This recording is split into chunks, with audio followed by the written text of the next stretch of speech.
wasn't electric, it was bands. It's in the movies, come on. Okay, Morlock, Pavley. Was that an aye? Pavley, aye. So we got 3-0 on the. 3-0 on the consent calendar. Okay.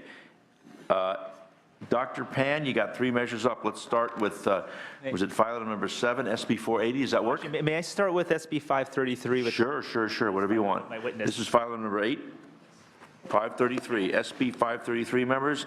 File number 8, Senator Pan, you may proceed. Thank you. Good morning, and I think it's still morning.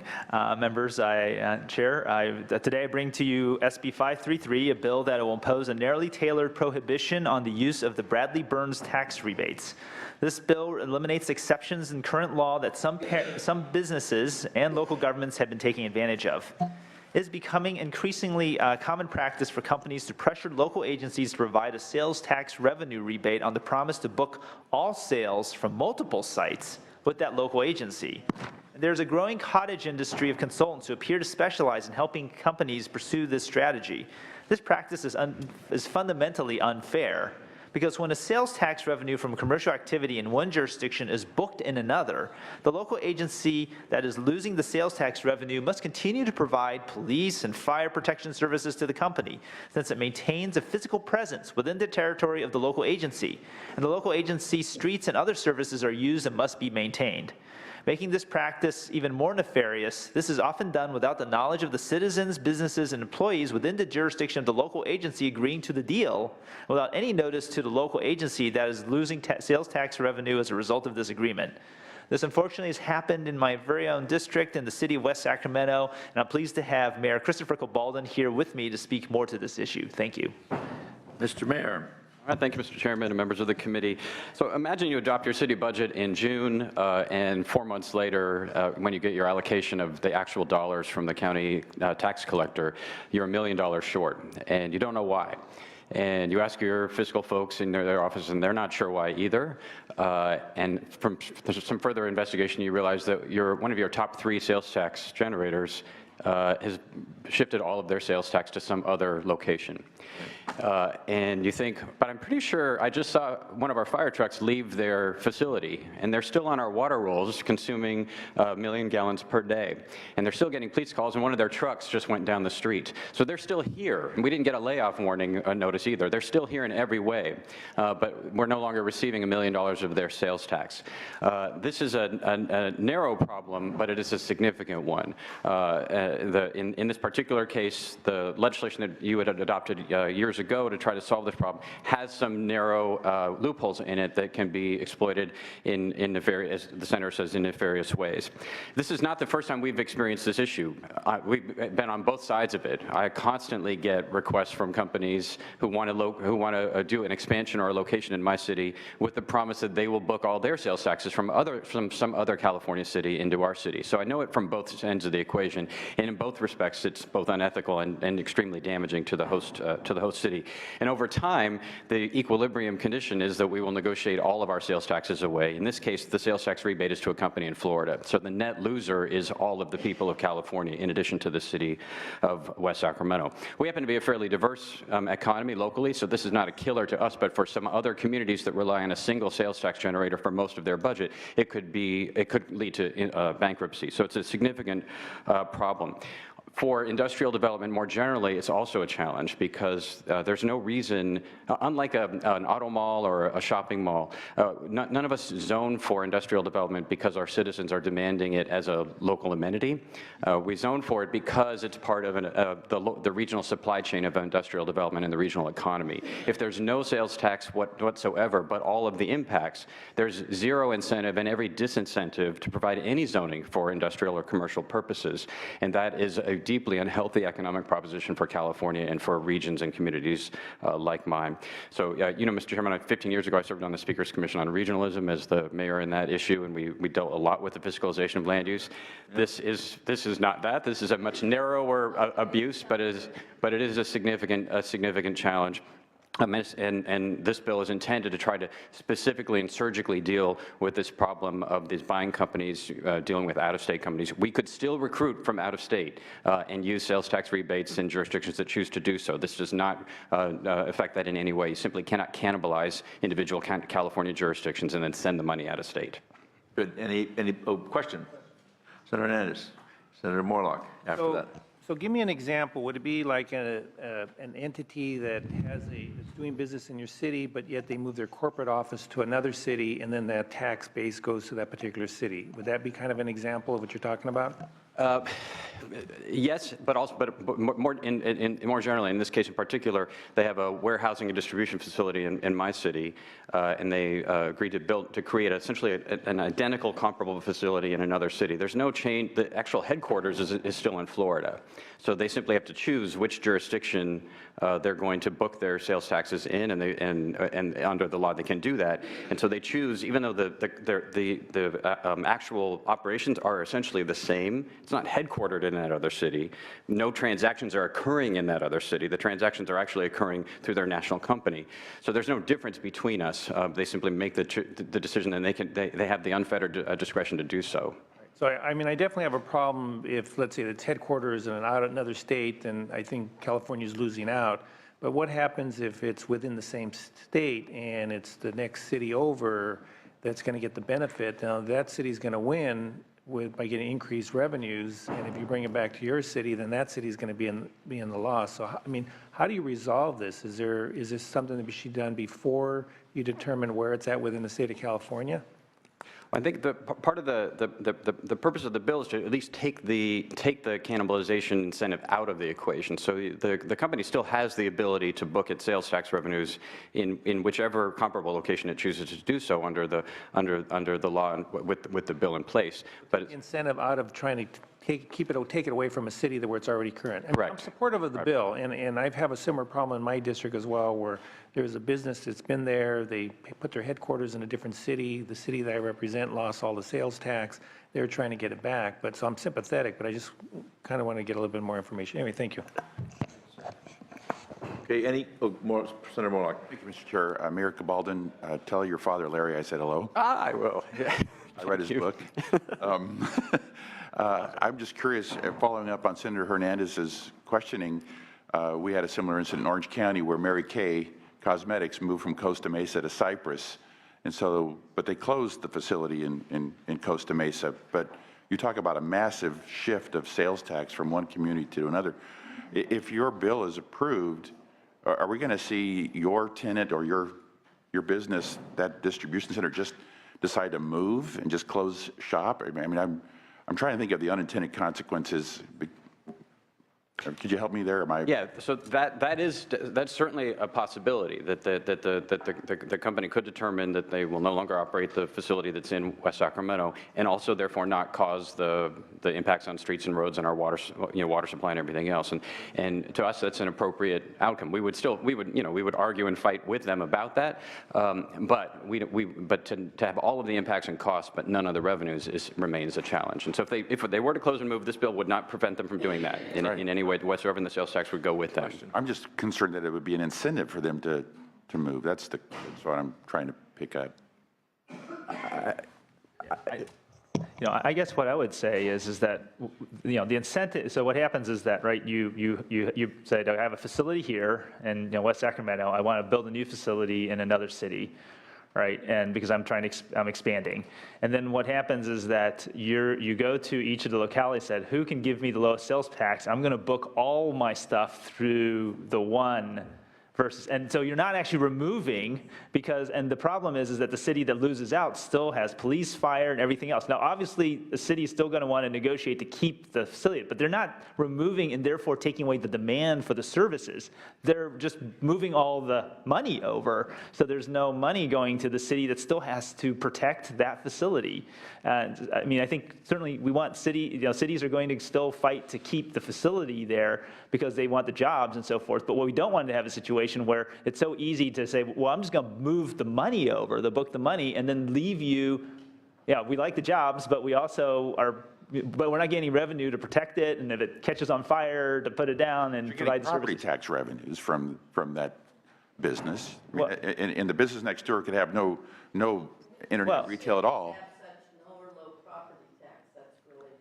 Yeah, I mean, I'll leave it to the mayor to talk about how important sales tax is. Well, it's unique to certain types of businesses. You could have all kinds of commercial property have no sales tax whatsoever. They're paying their freight, right, for health, safety, and On an individual basis, yes. We're one of the, as just an example, West Sacramento is the primary industrial center for the whole region. And so the individual property, some of them have sales tax generation and some of them don't. But as a whole, we rely on, if we're going to create or sustain an industrial district, as a whole, it's got to cover its freight, and simply property taxes alone would not cover those costs for us. And so the total contribution of sales tax is important. The challenge with keeping the issue around, won't they just close our facility? They might, but right now they have a strong economic incentive to keep them both open because they're essentially getting tax-free facilities in my city. And so what the bill does is eliminate the fiscal incentive for them to move. So they could still move entirely, but they wouldn't be able to rebate as much money all the way back to Florida in this particular case. The current structure incentivizes cannibalism. It incentivizes fights between local jurisdictions and who's going to fight for the Bradley Burns money. This says you can't do that anymore, and so it kind of stops some of the nonsense, I think, that occurs among cities. Would Governor Brown take care of that? I mean, No, that was internet stuff. That was completely different. No, it's different, completely different. Opposition? Any further support? Opposition? Nothing? Bill moved by Senator Pavley, SB 533, due pass to appropriations. You don't need to do close, right? You're happy. Thank you. Secretary, call the roll. Hertzberg? Aye. Hertzberg, aye. Wynn? Bell? Hernandez? Hey, Mayor, great seeing you. Laura? Morlock? Aye. Morlock, aye. Pavley? Pavley, aye. 3-0. What's that? 3-0. 3-0, hold the roll open. Thank you very much. What do you want to do next, Senator? Let's see what, I have You got SB 480 and SB 591. 480 next. Okay, do you accept the amendments? Yes. Okay, and that's comment number 10 and technical amendments and comment number 11. Comment 10 is sunset commencing in 10 years, right? So Okay, SB 480, file item number 7, right? yes, so thank you again, Mr. Chair and members. And as I mentioned, we'll start by accepting the committee recommended amendments and what Sun says about technical amendments. SB 480 is a bill that will change the way heavy equipment rental businesses collect and pay the property tax on their equipment fleets. California is in the minority of states that imposes a complex personal property tax on the heavy equipment rental industry. Currently, the personal property tax owed each year is figured on a tax rate of 1.25%, and the tax is based on each piece of rented equipment's valuation on January 1st of each year. SB 480 would change this method and instead impose a rate of 0.75% on the rental receipts of the short-term lease or rental receipts of a person whose principal business is derived from short-term rental of heavy equipment property. This fee is in lieu of the personal property tax currently imposed on heavy equipment rental property and will be collected from rental customers on each rental invoice. The tax will be administered and collected by the Board of Equalization. Counties will receive a greater share of the real property tax to backfill the loss of the personal property tax. The current system of taxing only the rental equipment out on rent on January 1st is an ineffective way to carry out tax policy. By its nature, rental equipment moves from one county taxing jurisdiction to another, and even from one state to another within the course of a year. The valuations of from one county to the next can be vary widely, and overvaluing equipment is more often the norm. Rental equipment has very high usage rates. That makes the machine worth less than non-rental equipment that is the same age and type. I would like to take the time to clarify that the bill does not cover equipment leases, only rentals. What's the difference? Leases are contracts with a start date and an end date. They have a set term. Rentals are open-ended. A renter can bring back equipment anytime they want. Even if they initially thought they needed it for 3 months, they can bring it back after 3 days. This reform preserves revenues while eliminating for both localities and taxpayers the uncertainty and administrative burdens that are endemic to the existing system. Today, I am proud to have with me Fred Main and Scott Sadler to speak more to this issue and to answer any technical questions. Thank you. Mr. Chair, members, Fred Main on behalf of United Rentals. United Rentals is in strong support of the bill.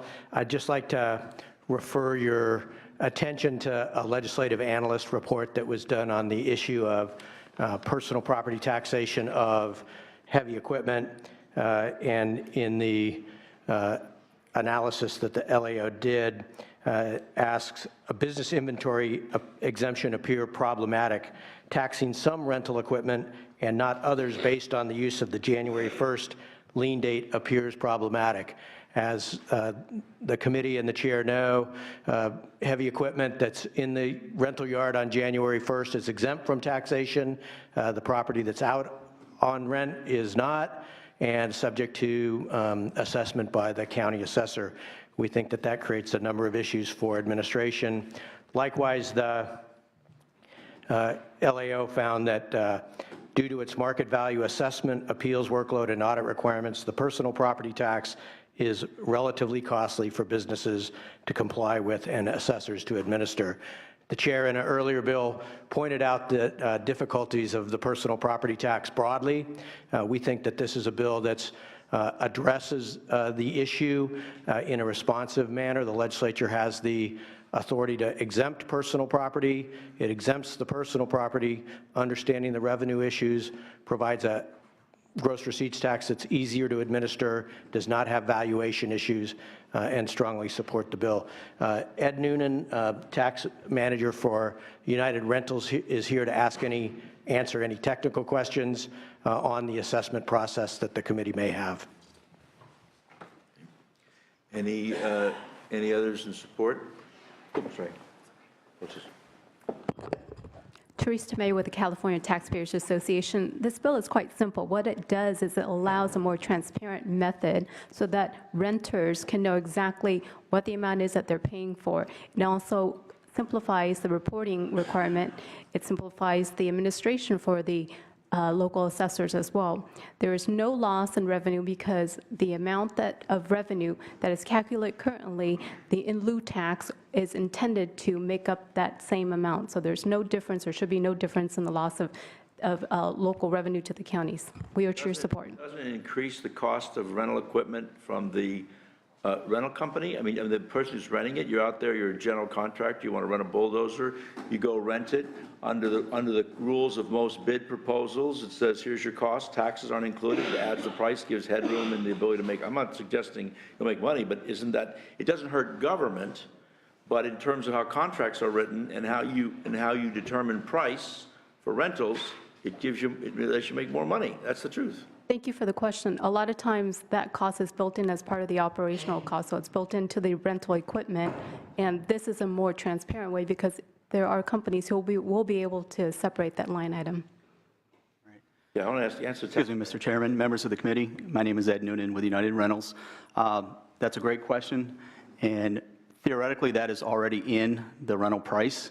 And so, Only in the rental price, because it's your cost of doing business. Right. Now you're taking it out of the rental price, putting it below the line. It's like when you buy a telephone, it costs you $100. You add the 9% on, you pay $109. Right. Cost of the phone to the store owner advertises $100, but the customer pays $109. Right now, the tax is embedded in your price. If you take it out of your price, when you look at how contracts are written, aren't you now given headroom? That's okay. I don't have a problem. I think the biggest issue that we have is that we're constantly chasing this tax. And as Fred alluded to, the way this works in California, we will go ahead and file. Matter of fact, my staff right now is filing returns for California, and sympathetic to the gentleman from Southwest Airlines, we go through quite a bit. We have 85 locations here in California, and we're filing in 31 counties. So we're trying to determine where this equipment is, who has the right to tax it, how much is it worth. We'll file a return, and we'll get an assessment back in August. And if that value comes back different from what we expected it to be, we'll have to file an appeal. That appeal could take 2 years to be heard, and then we'll be subject to an audit every 4 years, and we'll probably settle it in that audit. So my point is, on January 1, or let's say today, somebody rents a piece of equipment, we really don't have any idea what the tax impact is on that particular piece of equipment.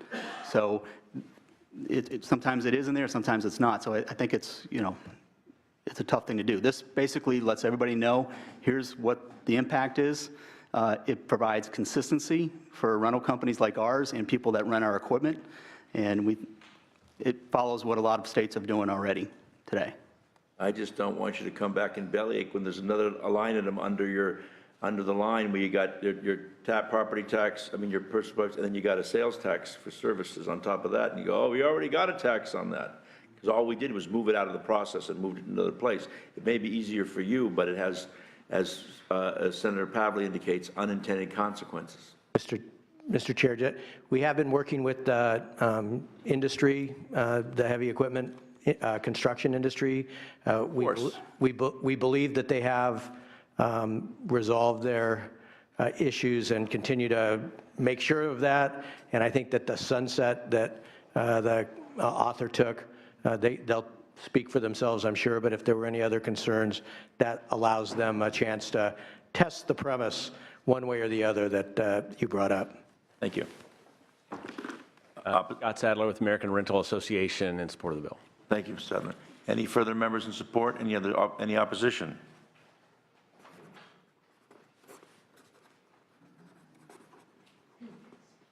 Mr. Chairman, just briefly, Todd Blumstein for the Southern California Contractors Association. We do have an opposed position on the bill with the amendments. We are neutral. We share your concerns, but at the same time, we're sympathetic to the industry and the difficulties that they have to go through. We just want to ensure that the amount matches under existing law with what's proposed under 480. Thank you. Makes sense. Mr. Chairman, Larry Stone, County Assessor, Santa Clara County. I'm here in my capacity as a Santa Clara County Assessor and also representing the California Assessors Association in opposition to SB 480. My remarks will be less than 2 minutes.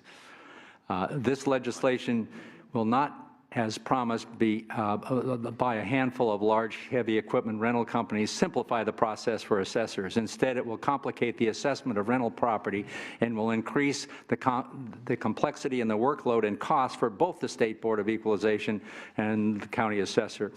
It's a good idea that is difficult, if not impossible, to administer. For example, under this process, it would be difficult for assessors to identify if a rental equipment company principal business is limited to short-term rentals, or if the business combines both short-term and long-term leases, resulting in overlapping duties and complications for the BOE and the local assessor, increasing the workload for both of those organizations. Who will make the final determination, the BOE or the local county assessor?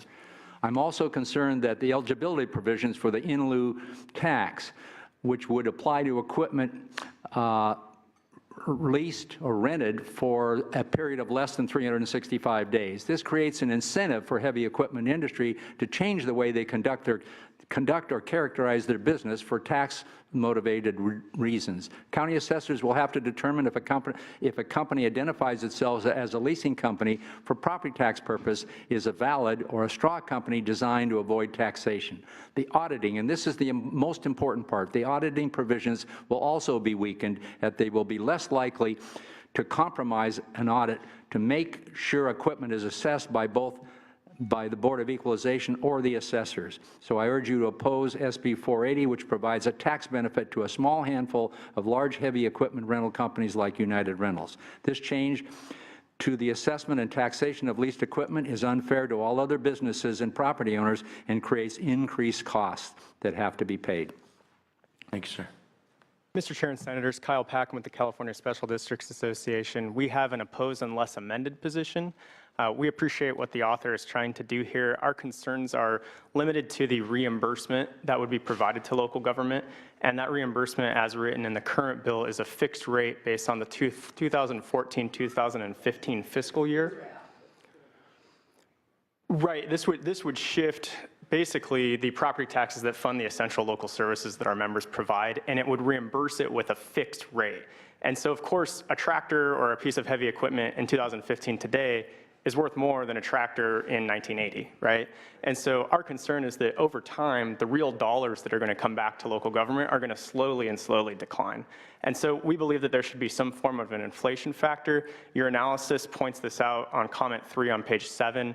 We would differ with exactly how it would be implemented, but the concept of having a inflation factor to the reimbursement is something that's very important to us. We've communicated this to the sponsors since last year. We're still in conversation with them. It's our understanding that they're working to address this. If that were taken up then and satisfied to our members' satisfaction, we would remove our opposition.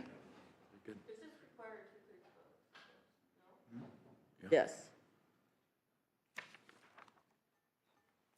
Thank you, Mr. Chair and Senators. Thank you. Go ahead, go ahead. I'm just curious, some of this equipment seems like it has wheels and drives. It does. DMV, do they pay a DMV fee for it all? Under the definition of the bill, if it's mobile and subject to the Department of Motor Vehicles license requirements already, then that already in law is the substitute. Personal property has a long history of how it's been dealt with. Cars, trucks, pay the vehicle in lieu fee. You heard the discussion earlier today on other types of personal property. So this is only on the heavy equipment that doesn't drive itself, or doesn't drive on the streets. Thank you. Thank you, Mr. Chair. Thank you. Any other opposition? Further? You want to close, Senator, on this measure? Well, I just want to, again, thank you and the committee staff for working with us. So I know that we want to try to continue to work with the opposition on some of the issues that are brought up, and I respectfully ask for an aye vote. Yeah, I think this idea of an escalator is an interesting thing to look at, to avoid that problem. Okay, this is due pass as amended to appropriations. Secretary, call the roll. Hertzberg? Aye. Hertzberg, aye. Wynn? Bell? Hernandez? Laura? Morlock? Morlock, no. Pavley? Not voting. Okay, you got 1-1. We'll keep that measure open. One more measure, Senator, is it file item number 10? The SB 591